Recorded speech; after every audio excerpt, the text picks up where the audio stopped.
YouTube, what's going on? It's Crafted. Man, we're going to have another good video for you today. We're going to be talking about ways that you can lose your barber as a client. Last video was about ways that barbers lose their clientele. In this video, we're talking about how clients lose their barbers. A lot of times, clients think they right all the time. They think that they can do whatever they want, they can say whatever they want, and they always supposed to have their way. Not true. That is not a fact. Okay, in this business, the barbershop client relationship is just that. It's a relationship. It's a two-way street. You know what I'm saying? In order for you to get what you want, you got to be able to do and follow the rules of your barber. This is not a matter of, oh, I'm going to do this the way I want to do it, and they're going to do it. They're going to do it because I told them to. It don't work that way. We provide a service, and you guys pay for that service. And I understand that you want your money's worth, and that's all good and gravy, but you got to be able to keep the relationship with your barber. He or she has to also feel like they are receiving what they're worth and not getting a headache behind it. So these are just a few tips and tricks for you clients, customers out there who are looking for a good barber, who has a good barber and may be messing it up. Stay tuned. Crafted here, man. We're going to help you guys out. Don't worry about it. Okay, tip number one, hygiene. Nobody wants to smell you, man. First thing in the morning, last thing at night. We don't want to smell a bad scent. You come into the chair, make sure you're already taking a shower. If you're just getting off of work, I understand, you might have some work orders, but that can't be like a habit. Like, you got to be clean, bro. Wash your hair, wash your hands. Make sure that your hygiene is up to order, because when you're walking into somebody else's establishment, it's not just the barbers who smell you. It's other clients who smell you. It leaves a bad odor in the shop a lot of times. Also, it leaves a bad impression for other people. You just don't want to be that person. So make sure that you wash up. Make sure that you clean. Wash your hair if you're a waver and you got a lot of pomades and oils and different things like that in your hair. Make sure that you wash all that stuff out properly, of course. I would recommend a washing style while you're showering. Wash it all out. Come in. It's going to make the haircut better. It's going to make the haircut last longer. And it's going to help with your shape up too, which is not something a lot of barbers probably won't tell you straight up, but it will. Washing your hair will help with everything that deals with the haircut. So you guys go ahead, do that before you come to the shop. We definitely appreciate it. Trust me. Okay, step number two. Probably the most annoying thing. I think hygiene is pretty annoying, but this is probably the most irritating thing that you can do as a client is not have proper chair etiquette. Your chair behavior, man, we all notice certain things. You keep your feet on the platform. Okay, the little thing that's at the bottom that your feet sit on there. Not hanging off the side, you swinging your legs. No, put your feet in the middle. Your hands do not belong on the rest. They don't belong on the seat rest. These little things right here, they're not for you. That's for us. That's for us to turn the chairs we need to, whatever. That's not for you. Don't get too comfortable, man, with your hands right here. And we ain't gonna get into all that. Y'all know this ain't for you. It's for us. Okay? Moving. A lot of people want to do the haircut for you. See him, my brother is famous for this. He's going to line up his mustache and he just hold still. Hold still. Why are you doing all that? We don't got time for all that. All right, hold still. I'm going to do it for you. I don't need you to do all that or this without me telling you to do it. I go to line up his stash and come on, man. Stop that. Have proper chair etiquette. Be still. When we go to line up the mustache and you talking, the moment I lift my clipper or my trimmer up to that area of your face, I need you to shut up. That's me telling you politely to shut up without actually telling you. So if I go up to here, that means be quiet. That's what that means. Be quiet till I get this area finished.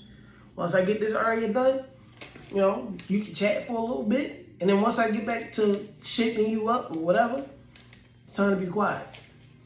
shape up time is not a time to be talking anyway. You can talk during the haircut because, the fade and even fading up the beard like this, we can maneuver that. But you talking during the shape up, and then, you may get real excited about a conversation that we having, and you start to move your body with your words. Then you mess up your shape up, and now they looking at us like we crazy. Proper chair etiquette is very important. Keep still, keep your hands and feet in the vehicle at all times, and everything will be fine. All right, my third is attendance. If you are the client, you expect for us, if you're booking an appointment, you expect for us to be available at your appointment time. If you schedule an appointment for 2 o'clock in the afternoon, you coming in at 1:50, you expect to be in the chair at 2 o'clock. And then I know most clients understand that you're running a few minutes behind. You may be running 5-10 minutes. That's fine as long as you let them know ahead of time. They're okay with that. But if you expect that from us, we expect the same from you. So if your appointment is at 2 o'clock and I'm set up ready for you at 2 o'clock and you don't show up at 2:20, you know what I mean? Now you put me in the spot to where I have to rush your haircut, which means I'm going to sacrifice some of the quality that I would normally give you because I'm not going to put the person who scheduled a 3 o'clock appointment, I don't want to push them behind because you were late. To me, that doesn't make sense. So not being on time for your appointments is, big thing. That's a big no-no. You got to be on time. If you're not going to be on time, I get it. People run late, traffic, kids, whatever the case may be. If you're going to be late, reach out to your barber, let them know that you're going to be late so they can make arrangements with their other client if they need to. You know what I mean? Give them that option. Don't just show up 20 minutes late because 15 minutes after your scheduled appointment, most barbers are assuming you're not coming. They'll cancel you right away. Some of us, some people give a little bit more grace time. That's to each their own. We're not going to get into that. That's to each their own. But you as a client, you got to be on time for your appointments. 20 minutes after your appointment time is too late. It's too late. Also, the no-shows. You book an appointment, you are taking up a time slot that somebody else could be using. So if you book an appointment and then you're not going to make it, go in, cancel your appointment, or hit your barber up, see if you can reschedule, do whatever it is you need to do. But don't just not show up for the appointment. For me, in a lot of cases, that's an automatic, I'm not going to cut your hair no more. Not going to cut your hair. Now, if you don't show up for your appointment, but then you hit me up, oh, my bad, I fell asleep after work, and I'm just getting back up, I apologize, and this and other, then, I feel like we've kind of mended that bridge a little bit. But if you don't hit me up at all and then you schedule another appointment, that's going to just piss me off. So at the end of the day, be on time for your appointments.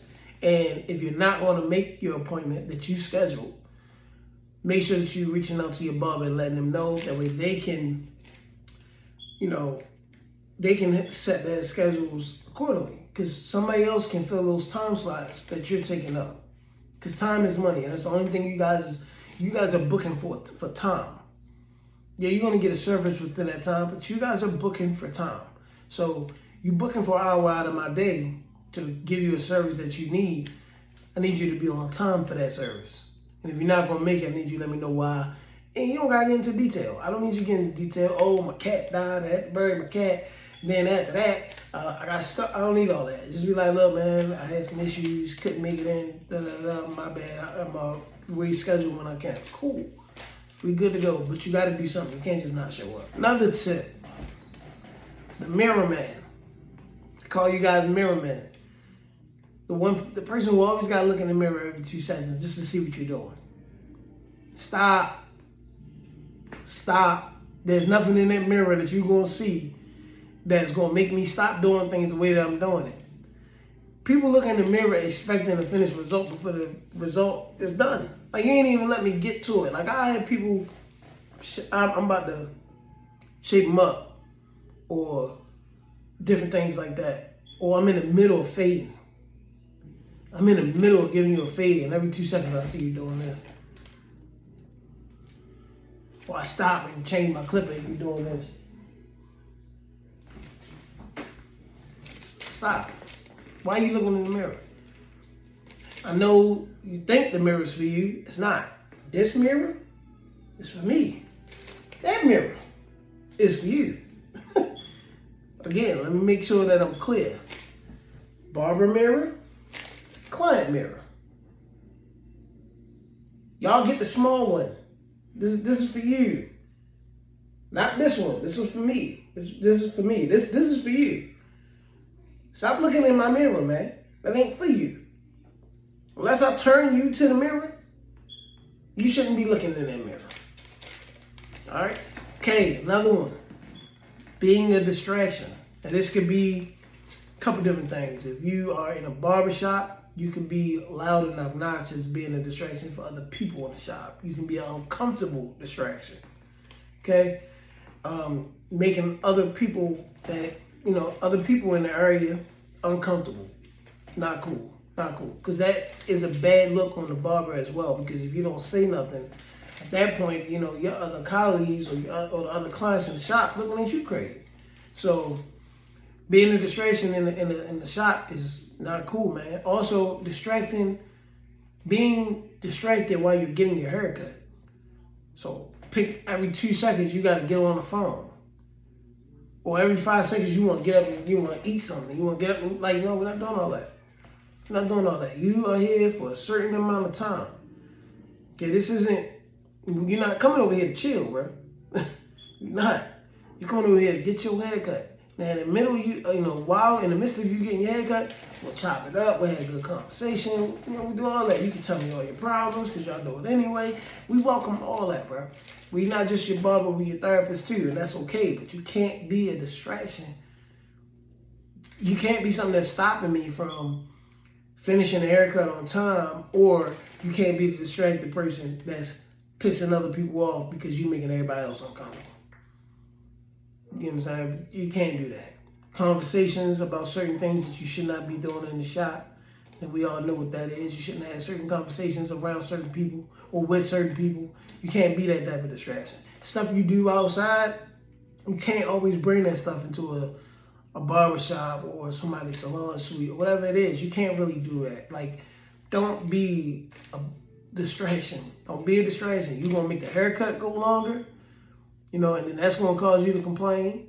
Don't do all that. All right. Okay, another quick tip. Excuse the little stain on my shirt, y'all. Had a little bit of food this morning, whatever. But being overcomplicated about your haircut and complaining about your haircut. You can't be the type of client that wants a lot of particular things done to your haircut.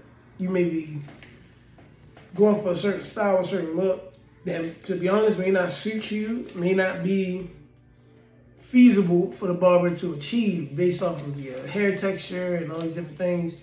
A lot of times you guys will send us, you'll send us or you bring us a photo or video or a haircut you might have seen online, or maybe a haircut that we did on somebody else, and you'll want that.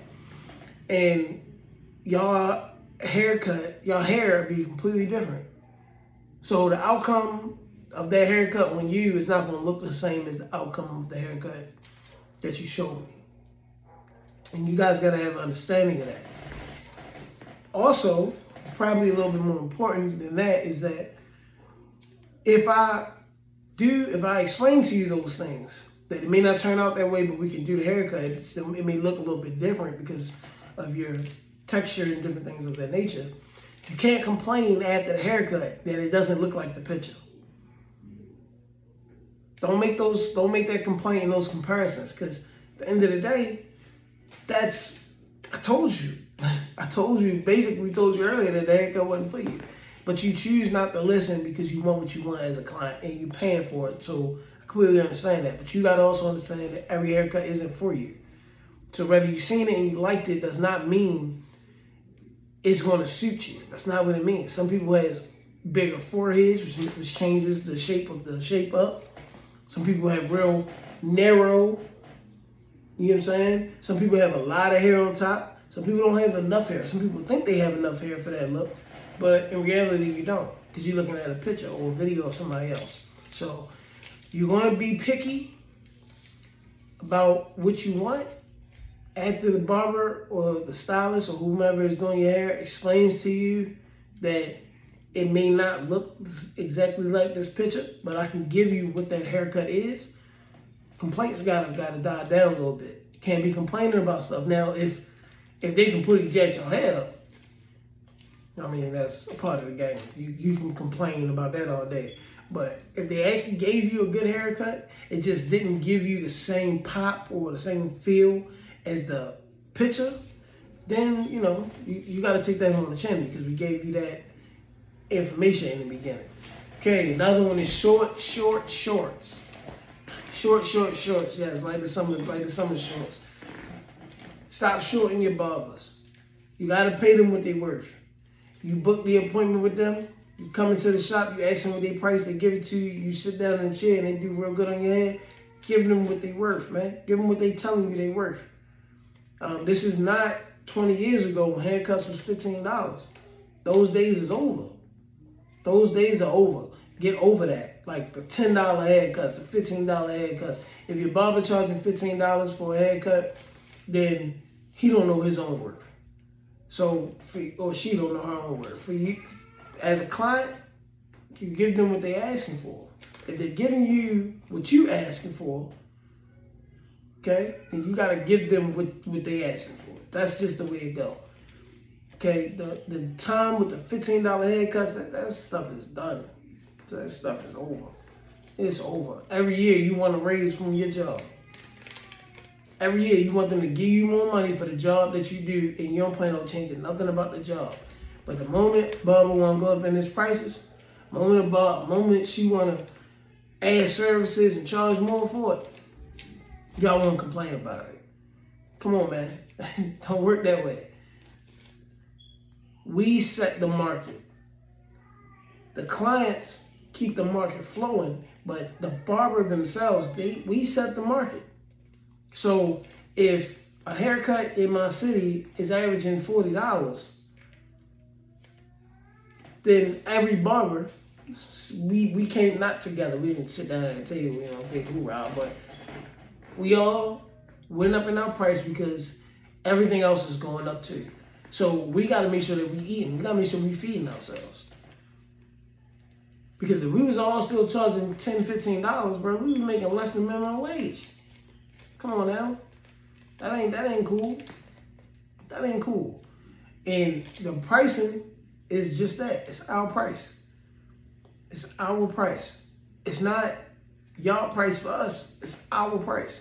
So if you want to come sit down in my chair, you have to pay whatever price I'm telling you. That's it. No shorting me. I can't do the, oh man, I only got 30. Well, oh man, I can't be your boss. That's how it's gonna go. Cause I can't short myself. You know what I'm saying? Like, this is how I feed my family. This is how I eat. This is how I take care of myself. This is how I pay my bills. I am not about to short myself for nothing. If you go to your job and they tell you, after all the hard work you put in, they tell you, listen, man, we're gonna have to cut 20% of your salary this week because just as a company, we ain't got it. How you gonna carry that? How you gonna treat that? Listen, it ain't happening. Okay? The pricing is going to continue to rise. It's going to continue to go up as long as everything else continues to go up. That's the way the world works. So if you find yourself a good barber and you at the moment, you in your particular life at that moment, you can afford that barber, do everything you can to keep him or keep her, and make sure that you are giving them what they say they're worth. That's it. Any more questions? If you have any topics, discussions you want to put them in the comment section below. If I missed anything in the video, if it's something that you disagree with, put it down in the comments. Hit that like button, subscribe, hit the notification bell for upcoming content. We're going to be doing unboxings and station reviews and product reviews. Also going to be doing a bunch of different life topics, stuff like that. So, and y'all guys stay tuned. We're going to be doing a lot of work. It's your boy Crafton, man. Peace.